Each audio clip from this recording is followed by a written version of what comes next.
UP के पूर्व CM Akhilesh Yadav का कहना है कि योगी सरकार जिस तरीके से अन्याय कर रही है उसमें कोई नहीं बचा है। सभी को ये नफरत की निगाहों से देखते हैं। बीजेपी पहले मुसलमानों को निशाने पर लेती थी, लेकिन अब यह किसानों के लिए भी आतंकवादी कह रही है। नौजवान अगर सरकार का विरोध कर दे तो उन पर गंभीर धाराएं लगा दी जाती है।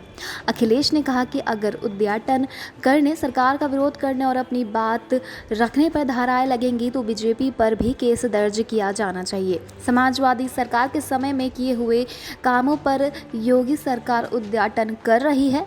कानून व्यवस्था के एक सवाल पर उनका पत्रकारों से कहना था कि आप लोग बचकर रहे, नहीं तो इसी आयोजन पर केस दर्ज हो जाएगा।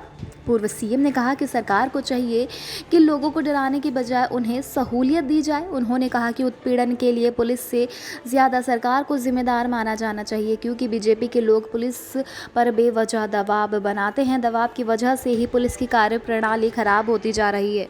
सरकार को चाहिए कि महिलाओं की सुरक्षा के लिए काम करे। एक सवाल पर उनका कहना था कि कोरोना भी मौजूद है।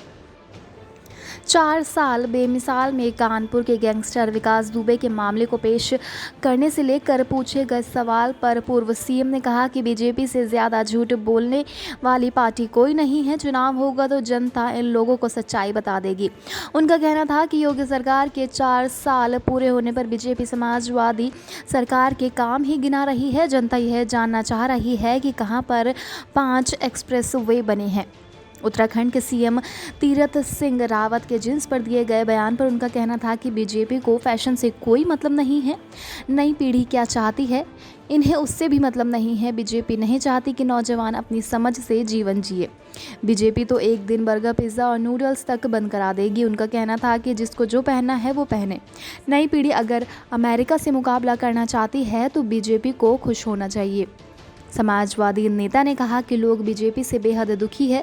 इनको असलियत का अंदाज़ा तब होगा जब चुनाव होंगे। जनता अपना मन बनाकर बैठी है, इनको चुनाव में सबक सिखाया जाएगा। अखिलेश ने कहा कि सच को दबाने के लिए मीडिया को भी डराया धमकाया जा रहा है। बंगाल चुनाव पर उनका कहना था कि ममता बनर्जी जीत कर आ रही है, बीजेपी का पता भी नहीं लगेगा। उन्होंने कहा कि बंगाल में बीजेपी हिंसा भड़काने का काम कर रही है। Subscribe to our YouTube channel and press the bell icon to get the latest updates.